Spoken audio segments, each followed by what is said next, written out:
আপনি কোন বিষয়ের জন্য লিস্ট করতেছেন যদি আমাদেরকে একটু জানাইতেন। আসলে ঠিক আছে, আমি তো আপনাকে খুব ভালো চিনি না, তারপর আপনি আমার কাছে যেটা জানতে চাইছেন সেই বিষয়টা হলো যে আমি আশ্বস্ত করতে চাচ্ছি এই বিষয়ে যে আমরা প্রথমত আমি বাংলাদেশ জামাত ইসলামীর শরীয়তপুর জেলা সমাজ কল্যাণ সম্পাদক, জেলার পক্ষ থেকে, জেলা জামাত ইসলামের পক্ষ থেকে আমি ইতিপূর্বে বারবার এখানে এসেছি। আজকে মূলত আসছি এখানে যাদের ঘর দুয়ার মূলত ভেঙে নিয়ে গেছে। আমরা জামাত ইসলামের যে প্রতিনিধি দল আছি এখানে, বিশেষ করে মেজবাউদ্দিন শিকদার আছেন আমাদের উপজেলা চেয়ারম্যান মনোনীত প্রার্থী, এবং আমাদের এমপি ক্যান্ডিডেট আছেন মোশাররফ বিন মাসুদ ভাই, এবং আমি আছি জাজিরা মেয়র প্রার্থী মাসুম বিল্লাহ। আমরা জেলার প্রতিনিধি হিসাবে এখানে চাচ্ছি আমাদের ব্যক্তিগত উদ্যোগে এখানে এই সমস্ত ক্ষতিগ্রস্ত মানুষের মধ্যে কিছু সাহায্য সহযোগিতা দিতে। এই জন্য আমরা পোপারোতে এখানে কিছু লিস্ট করতে চাচ্ছি আলহামদুলিল্লাহ। আর আরেকটা বিষয় হলো, পাশাপাশি আমরা জনগণকে সচেতন করতে চাচ্ছি। জামাত ইসলামী আমরা তো ওই কন্ট্রাক্টদারি করা বা এই ধরনের কোনো কাজ করে ইনকাম করার চিন্তায় থাকি না। আমরা চাই পোপারোতে যাতে যতটুক বাজেট করা হয় এই বাজেটটা সুন্দরভাবে, পরিপক্কভাবে, দ্রুত গতিতে কোন দিক থেকে কোন দিকে আগে আপনার মনে করেন শাসন কার্যক্রম চালাইলে মানুষ বেশি উপকৃত হবে। এই জন্য আমরা এখানে ফরিদপুরের এক্সেন মহোদয় আছেন, পানি উন্নয়ন বোর্ডের রেড কিচেনের সাথে ইতিমধ্যে কথা বলছি। আমরা ওদিন রাত্রে সেনাবাহিনীর ফোন দেওয়ার পরে তারা এসে তাৎক্ষণিক ব্যবস্থা নিছে, এবং এখানে পুলিশ প্রশাসন বিশেষ করে ইউনো ম্যাডাম আমাদের জাজিরার এবং পিআই অফিসার ইসরাফিল সাহেব সহ, এবং আমাদের এই পানি উন্নয়ন বোর্ডের শরীয়তপুরের যে এক্সেন এবং ডিসি মহোদয়, এরা ব্যাপক উদ্দীপনার সহিত এই কাজটা তাৎক্ষণিক সেদিন যে ঘটলো ওদিন ওই ঘটনা ঘটার সময় রাত্রে এসে তারা তাৎক্ষণিক ব্যবস্থা নিয়েছেন এবং যথেষ্ট উদ্যম নিয়ে কাজ করেছেন। সেই রাত্রে প্রচুর বৃষ্টির মধ্যে ভিজে আমরা দেখেছি একটা পল্টন আসার পরে আমরা আলোচনা করেছি, পরে আরেকটা পল্টন এসেছে, সকালে আরেকটা পল্টন এসেছে, 3টা পল্টন দিয়ে এখানে খুব আর্জেন্ট বেসিসে কাজ চলতেছে। আমরা আলহামদুলিল্লাহ চাচ্ছি যাতে করে এই কাজটা প্রপার হতে হয় এবং জনগণের স্বার্থ যাতে কোনোভাবে ভুলুণ্ঠিত না হয়, কেউ যাতে কোনো স্বার্থ হাসিল করতে না পারে, সঠিকভাবে যাতে কাজ হয়, মানুষ যাতে উপকৃত হয়, এবং সরকারের কোষাগার থেকে এই আর্জেন্ট বেসিসে যেই টাকা এখানে বিনিয়োগ করা হচ্ছে সেই টাকাগুলি যাতে প্রপার ওয়েতে যাতে বিনিয়োগ করা হয় এবং ব্যবস্থা নেওয়া হয়, সেজন্য আমরা এখানে কড়া নজরদারি রেখেছি।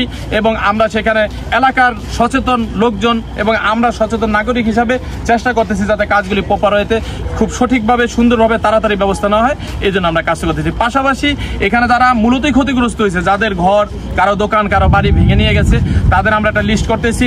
ইতিমধ্যেই এখানে ইউনো ম্যাডাম লিস্ট করেছেন এবং জাজিরা উপজেলার পক্ষ থেকে এবং রেড কিচেন লিস্ট করেছেন, এবং আমরা জামাত ইসলামের পক্ষ থেকে লিস্ট করতেছি। তারা সরকারিভাবে যে যা দেয় তাদের মতো হয়তো বা আমরা অঠেল দিতে পারবো না, তারপর আমরা যৎসামান্য যতটুকু পারি ইনশাল্লাহ এই ভুক্তভোগীদের হাতে পৌঁছে দেওয়ার জন্য আমরা উদ্যোগ গ্রহণ করেছি। আমরা ইনশাল্লাহ তাদের পাশে এসে দাঁড়াবো। আগামী শনিবার হয়তো বা যে যাদেরকে লিস্ট করতেছি আমরা তাদের, আসলে তো এত ক্ষতি যে সেখানে তেমন কিছু আমরা দিতে পারছি না, তারপরে যতটুকু পারি আমরা তাদের কাছে পৌঁছাবো। জি, নদী ভাঙনের মূল কারণটা বলেন আমাকে বিস্তারিত। আসলে আমি প্রথমত বলবো, প্লিজ একটু আমরা প্রথমত বলবো ভাই, আমরা যারা আদর্শিক রাজনীতি করি আমরা চাই না জেনে না বুঝে শোনা কথায় কান দিয়ে আমি কোনো অপবাদ ছড়াতে চাই না। আমি কথা বললে যে সম্বন্ধে যতটুকু জানি বুঝি ততটুকু আমি বলতে পছন্দ করি। তবে ইতিমধ্যে আমরা এখানে জানতে পারছি যে কিছু অসাধু চক্র বালি উত্তোলনের মাধ্যমে এখানে একটা সমস্যা সৃষ্টি হয়েছে, কিন্তু কে বা কারা এটা করেছে, আমার বাড়ি তো জাজিরা, আমি আসলে সঠিক জানি না, অনেক মিডিয়া এটা বলতেছে। তবে আমি মনে করি সবচাইতে বড় কথা, যে কোনো বিপদ আসে আমরা বিশ্বাস রাখি আল্লাহর পক্ষ থেকে আসে। আল্লাহ এই এই বিপদ পাঠিয়েছে, আমরা এটাকে মানে আসলে রক্ষা করার ক্ষমতা রাখি না, একমাত্র ক্ষমতার মালিক আল্লাহ। আমরা আল্লাহর কাছে সবাই আসুন দোয়া করি, এবং যারাই অসাধু যদি কেউ থেকে থাকে এই ধরনের অনৈতিক কাজকর্ম আমরা বন্ধ করি, এবং আমরা পাশে যারা আছি তারা আরো সচেতন হই।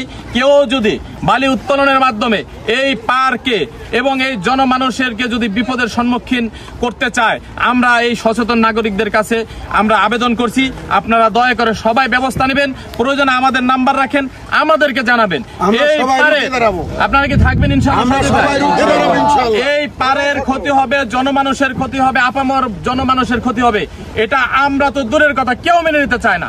তারপরে মুষ্টিময় কিছু লোক যদি এই ধরনের কোনো কাজকর্মের সাথে, কার্যক্রমের সাথে, অনৈতিক কাজকর্মের সাথে জড়িত থাকে, আপনারা তাৎক্ষণিক আমাদের জানাবেন। সেখানে ডিসি মহোদয় স্যার আমাদেরকে আশ্বাস দিয়েছেন, পানি উন্নয়ন বোর্ডের যিনি অ্যাকশন আছেন তারা বলেছেন, ফরিদপুরের অ্যাকশন স্যার বলেছেন, এবং ইউনো ম্যাডাম বলেছেন, জনপ্রশাসন বলেছেন, জাজিরা থানা বলেছেন, পূর্ব নাউডুবার যে মডেল থানা আকরাম সাহেব তিনিও বলেছেন, যদি এই ধরনের কোনো অনৈতিক কোনো কিছু কেউ করতে চায় আমরা তাদের বিরুদ্ধে ব্যবস্থা নেব এবং আপনারা আমাদেরকে জানাবেন ইনশাআল্লাহ।